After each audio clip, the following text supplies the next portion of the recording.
Vous êtes sur la chaîne du développement et vous faites bien. Bonjour, le sommaire. La couche d'ozone forme un bouclier gazeux entre 10 et 50 km d'altitude, protégeant la Terre des rayons solaires ultraviolets. Sa protection est nécessaire pour sauver l'humanité. Ils sont de plus en plus utilisés dans la prise d'images aériennes, dans la surveillance ou encore dans la livraison. Mais l'utilisation de cet outil aux nombreuses utilités qu'est le drone est régie par une réglementation au Bénin. On en parlait. Le climat et la météo, deux éléments indispensables à l'agriculture qui nécessitent une bonne maîtrise pour un bon rendement. Un agrométéorologue nous dira comment y arriver.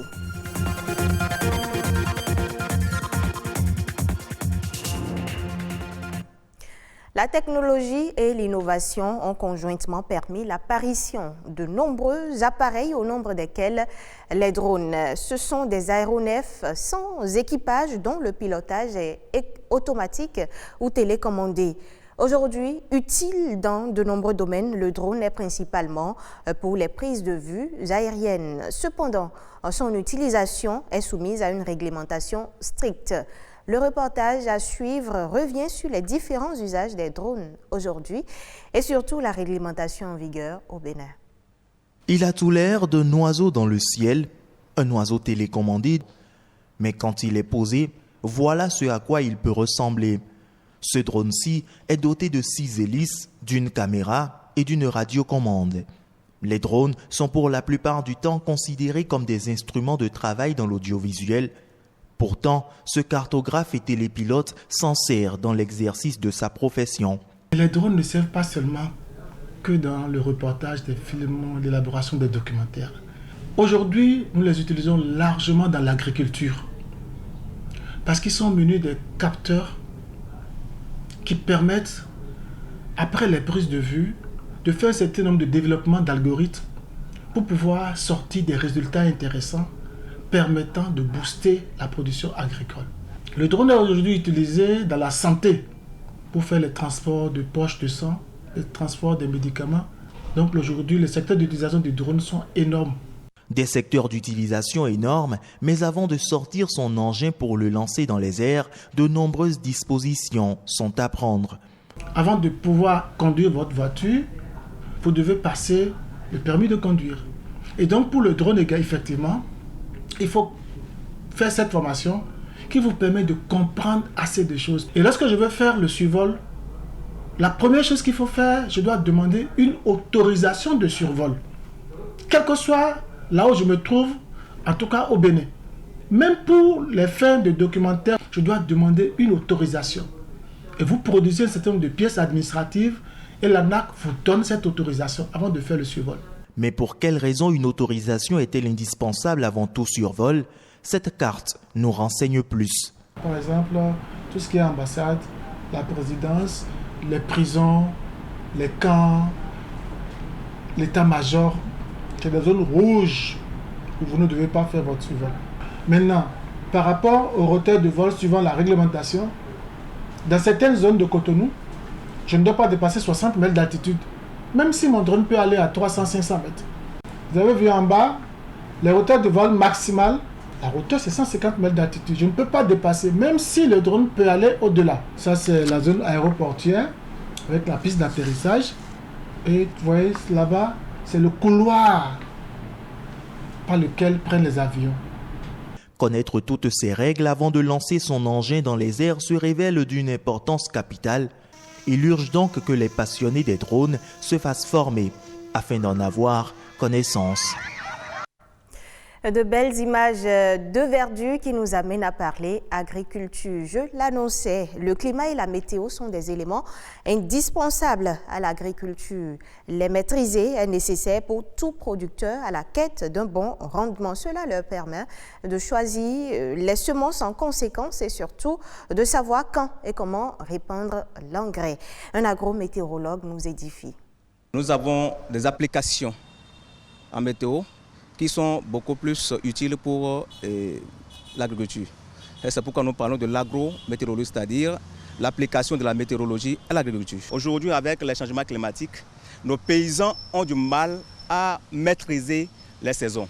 Alors la météo vient en appui à ces paysans-là afin de pouvoir mettre à la disposition des paysans les informations agricoles nécessaires pour la maîtrise, et le but final c'est de pouvoir accroître le rendement à l'hectare de leur production.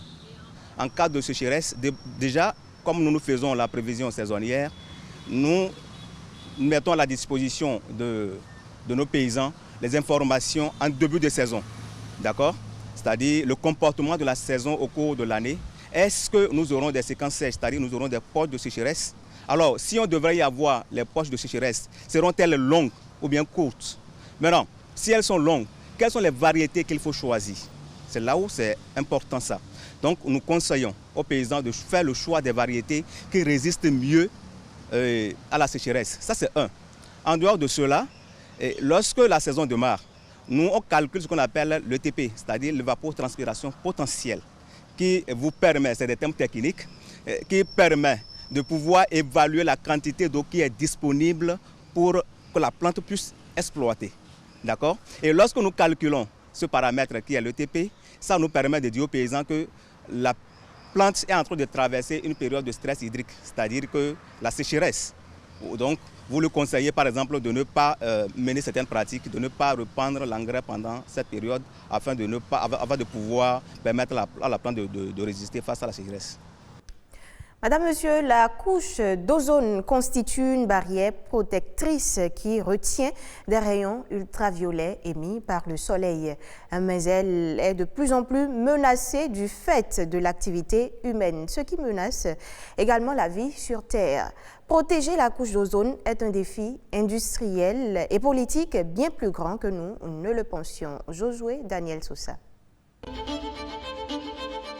Un regard au-dessus de nos têtes et l'on aperçoit le ciel. Et au-delà, la couche d'ozone. C'est la partie supérieure de la stratosphère qui permet de filtrer les rayonnements ultraviolets dangereux pour l'homme. Située entre 20 et 50 km d'altitude, cette couche est d'une importance capitale pour la protection de la Terre. C'est une couche qui concentre un peu la chaleur et ça filtre les rayons du soleil. Alors en filtrant les rayons du soleil, la couche d'ozone enlève tout ce qui est ultraviolet et laisse passer la lumière qui est utile pour la vie sur Terre. C'est le rôle fondamental de la couche d'ozone. Cette couche protège donc les êtres vivants de certains rayonnements nocifs du soleil. Mais malheureusement, elle subit des dégradations depuis plusieurs années, d'où des fissures suite à la production et à l'utilisation des gaz à effet de serre, ce qui entraîne des conséquences sur la biodiversité. C'est ça qui fait développer les maladies de peau, jusqu'au cancer de peau, les maladies d'yeux, les cataractes. Au niveau des animaux, il y a le problème de la production. Ça ralentit la production de certains animaux. Ça agit sur certains écosystèmes, même la disparition de certaines espèces. Seule solution face à ce fléau, la protection de la couche d'ozone.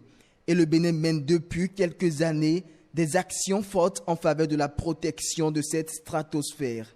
Le Bénin a déjà, en suivant le calendrier imposé par la communauté internationale, a déjà éliminé les CFC, chlorofluorocarbone, qu'on appelle les R12. La considération que nous donnons à une femme en état de grossesse qui protège la vie à l'intérieur, c'est cette considération que nous devons donner à notre précieuse couche d'ozone.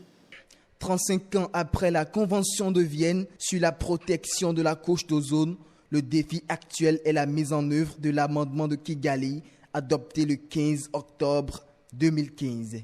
Il consiste à réduire l'utilisation des hydrofluorocarbures. L'objectif étant de limiter les changements au réchauffement climatique tout en protégeant la couche d'ozone et par ricochet sauver la planète Terre. Retrouvons à présent La Nation en bref, une compilation de quelques sujets de l'actualité réalisée par Nadège Omolade Sani.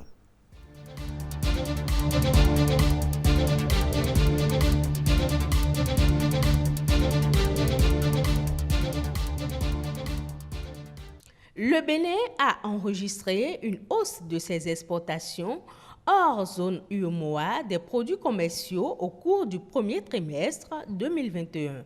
Selon la note de conjoncture économique régionale de l'Union économique et monétaire ouest-africaine UEMOA, les ventes du Bénin sont ressorties à plus 45,4% devant celles du Sénégal, du Mali, de la Côte d'Ivoire et du Burkina Faso. Cette hausse des exportations a été possible, entre autres, grâce aux ventes de coton, de graines et fruits oléagineux, de tourtereaux et autres résidus solides. Les avocats francophones sont en formation à Cotonou. Pendant 5 jours, ils recevront des notions plus approfondies sur plusieurs thématiques liées à la pratique de leur métier.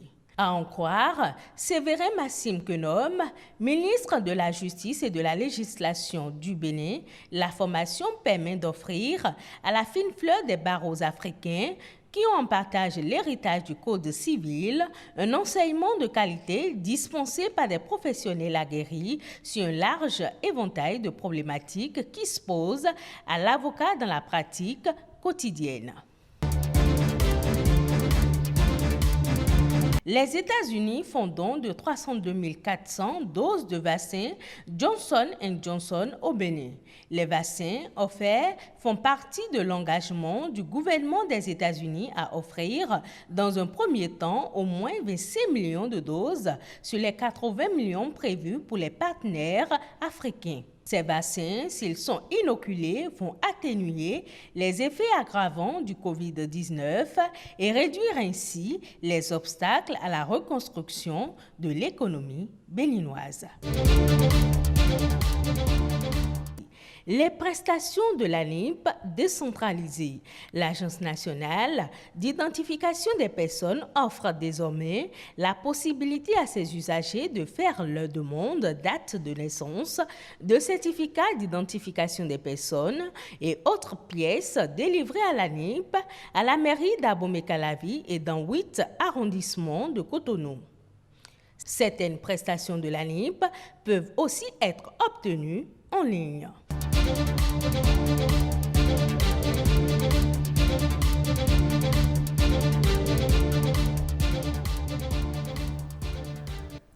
Vous le savez certainement pour l'avoir peut-être vécu. Occuper les enfants pendant les vacances scolaires est un véritable casse-tête. Dans un contexte où les réalités économiques telles que la cherté de plus en plus élevée du coût de la vie éloignent les préoccupations sociales telles que le départ en vacances et le retour aux sources, il devient difficile de canaliser les jeunes en mal de loisirs. Je vous propose ce reportage qui parle de loisirs et vacances au Cameroun.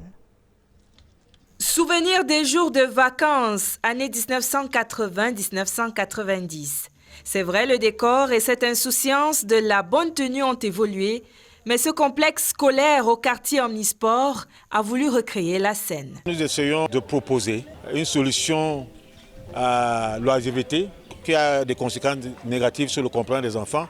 Nous proposons des jeux, des activités sportives et tout, mais en insistant vraiment à 80% sur les jeux patrimoniaux. Comme une contribution au besoin national d'orienter les enfants vers des occupations saines, quand la société évolue en mode high-tech. La modestie, c'est pas le contrôle de soi. Culture de la patience, de l'adresse, des méthodes et d'autres pour canaliser et façonner les énergies juvéniles. Tu ne peux pas. Échec. C'est un bon jeu de stratégie. Quand je joue aux échecs, ça m'éloigne un peu des jeux vidéo. Le collège Vogt a mobilisé et identifié 70 encadreurs. Nous offrons le club mini qui est de 3 à 5 ans, où les enfants sont comme dans une mini crèche. Nous avons les pères qui passent toujours pour parler avec les enfants, prier avec les enfants pendant qu'ils sont en train de mener leurs activités. Le cadre, les ressources humaines et logistiques en avant dans ces établissements scolaires, toujours à la quête de l'excellence. Ce sera tout, Madame, Monsieur, pour cette session d'information disponible en replay sur les différentes plateformes digitales de l'ORTB. Merci à tous de nous avoir suivis.